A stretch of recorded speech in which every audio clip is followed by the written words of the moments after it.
Hello class 6. Today we are going to discuss about the chapter in your geography section.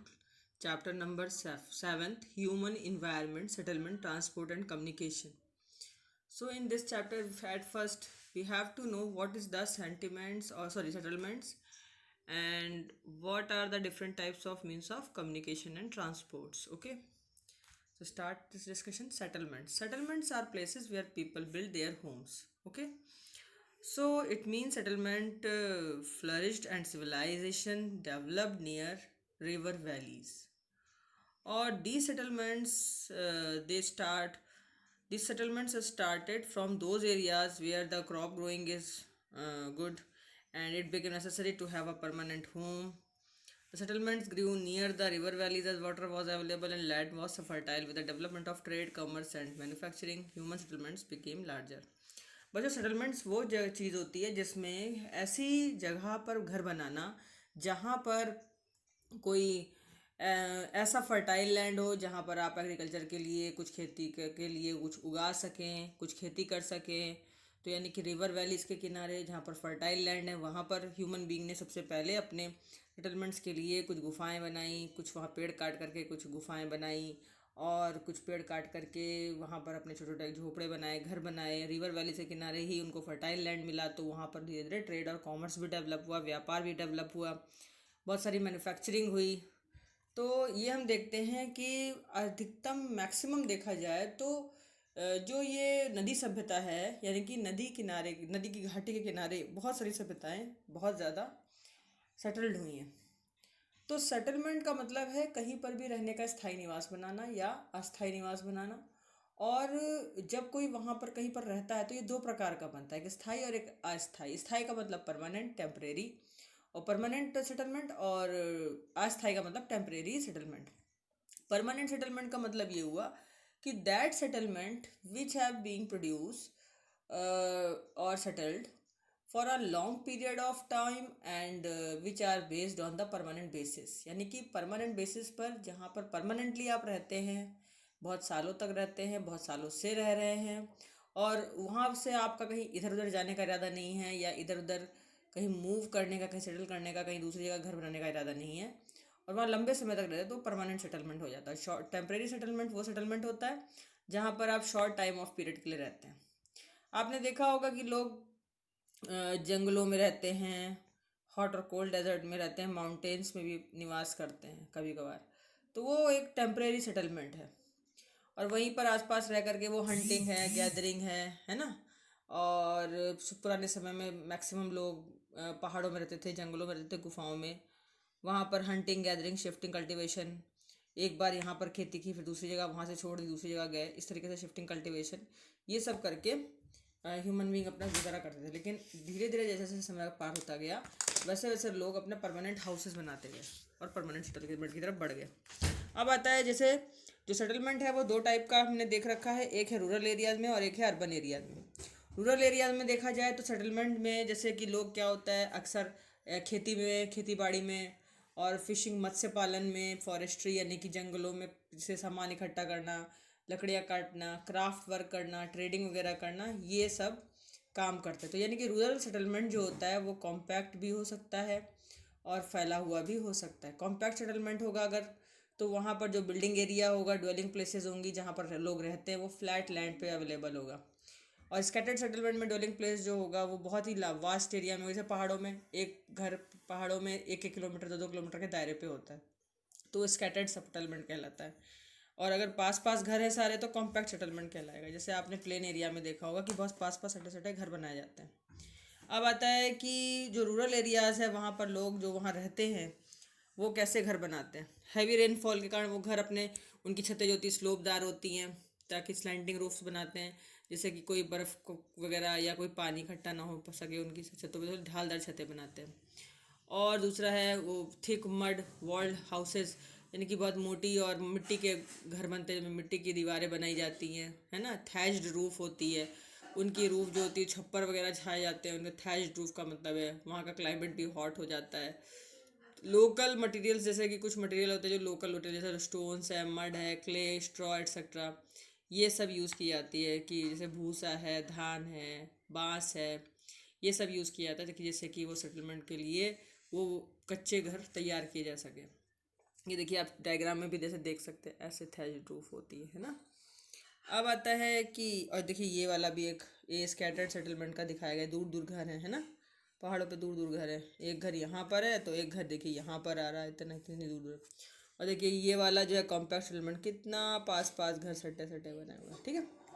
अब आता है बच्चों कि हम ये पढ़ेंगे कि जो टाउन एरिया है या स्मॉल सिटीज़ हैं, लार्जर सिटीज़ हैं, अर्बन एरियाज़ हैं, उनमें जो सेटलमेंट होता है तो वहाँ पर लोग किस चीज़ में व्यस्त रहते हैं। वहाँ पर आपने देखा होगा अक्सर लोग बिजनेस में व्यस्त रहते हैं, सर्विसेज करते हैं, तो इस तरीके से वो लोग टाउन एरिया में सेटलमेंट करते हैं। अब ट्रांसपोर्टेशन की बात, ट्रांसपोर्ट क्या होता है? Transport is the mean by which people and goods move. Transport एक ऐसा माध्यम है जिसके द्वारा लोग और सामान इधर उधर आता जाता है।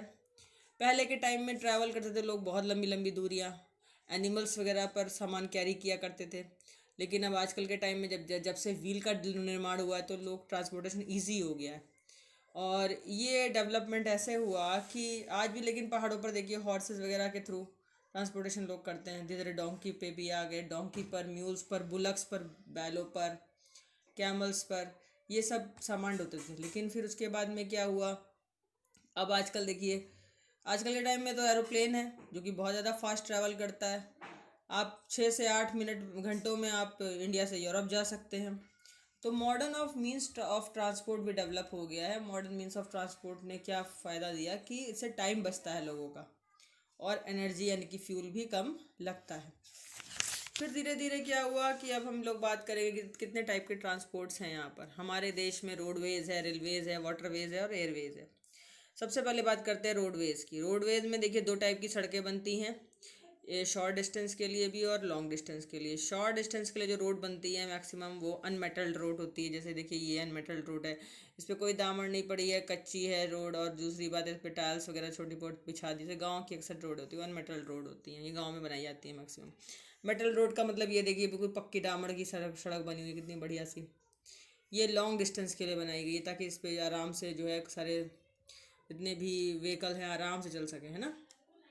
अब आता है जैसे मनाली ले हाईवे है, वो हिमालयन माउंटेन्स के बीच में से जाके हाईएस्ट रोड है। तो इसके कुछ सबवे भी हैं, अंडरपाथ्स, फ्लाईओवर्स भी हैं, ये सब बिल्ड किए जा रहे हैं। तो ये सारा नेटवर्क जो रोड्स का है वो रोडवेज़ में आता है। अब ये रोडवेज़ जो है वो डेजर्ट, फॉरेस्ट, हाई माउंटेन्स तक भी पहुंच चुका है। रेलवेज़ की बात करें, रेलवेज़ में क्या है, रेलवे इसलिए होता है ताकि वो हैवी गुड्स है, पीपल्स जो कि लॉन्ग डिस्टेंस तक ले जाने हैं, जो उनको तेज़ी से क्विकली ले जाया जा सके और सस्ते दरों पे चीपली, यानी कि क्विकली और चीपली तरीके से, आराम से और जल्दी से, मतलब उसको कंफर्टेबली, क्विकली मतलब बहुत तेज़ी से, और चीपली का मतलब है सस्ती दरों पर आराम से जो है उसको ले जाया जा सके, भारी सामानों को, लोगों को, और लंबे डिस्टेंस तक। जो स्टीम इंजन का इन्वेंशन हुआ है वो इंडस्ट्रियल रिवोल्यूशन उसको लेके आया, क्योंकि स्टीम इंजन के आने से रेल ट्रांसपोर्ट में बहुत स्पीडी डेवलपमेंट हुआ। डीजल और इलेक्ट्रिकल इंजन उसके बाद आए, उसके बाद में सुपर फास्ट ट्रेनें आ गई। तो बुलेट ट्रेन की बात आती है, मेट्रो ट्रेन्स आ चुकी हैं शहरों में जो बहुत फास्टर चलती हैं। इनसे हज़ारों किलोमीटर का जो दायरा है वो कई घंटों में तय हो जाता है, कई मिनटों में ही तय हो जाता है। रेलवे नेटवर्क बहुत फास्ट हो चुका है, एडवांस टेक्नोलॉजी से स्किल डेवलपमेंट हुआ है लोगों का। माउंटेन टेरेंस तक भी, डिफ़िकल्ट जो बहुत ही कठिन पर्वतीय रास्ते हैं वहाँ भी ट्रेन पहुँच चुकी हैं। तो इंडिया का नेटवर्क बहुत लार्ज है रेलवे का, और ये हाईएस्ट है एशिया में, यानी कि लार्जेस्ट सबसे बड़ा रेलवे नेटवर्क कहाँ है? एशिया में ही है।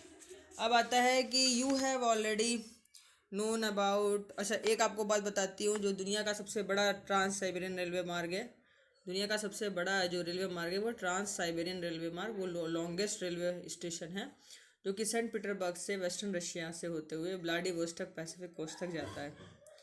ये है सेंट पीटर्सबर्ग, यहाँ से होते हुए सीधे व्लादिवोस्टोक तक जाता है। इतना बड़ा एरिया है, इतना बड़ा रेलवे मार्ग है जिसको बोलते हैं ट्रांस साइबेरियन रेलवे। वाटरवेज की बात करिए, वाटरवेज जो है वो सबसे सस्ता तरीका है जिससे कि आप हैवी और बल्कि गुड, बहुत भारी भारी सामान, बड़ी बड़ी मशीनें, यहाँ तक कि टैंक वगैरह भी पानी के थ्रू ले जाया जा सकते हैं। इसके अलावा कुछ मेन 2 टाइप्स के ये होते हैं सी रूट्स, जिसमें एक तो होता है कि वो सी रूट्स के थ्रू समुद्र में ऊपर जहाज़ों से जाते हैं। दूसरा तरीका है इनलैंड वाटरवे, जैसे सबमरीन वगैरह जाती हैं पानी के अंदर डूब के।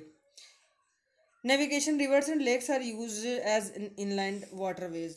मैक्सिमम जो सबमरीन्स हैं इनलैंड वाटरवेज जो पानी के अंदर चलते हैं वो रिवर लेक्स वगैरह में चलते हैं। उनका मेन उद्देश्य यही होता है कि वो अंदर जो है नेविगेशन के काम आती है, नेविगेबल मतलब डायरेक्शन से चलती हैं।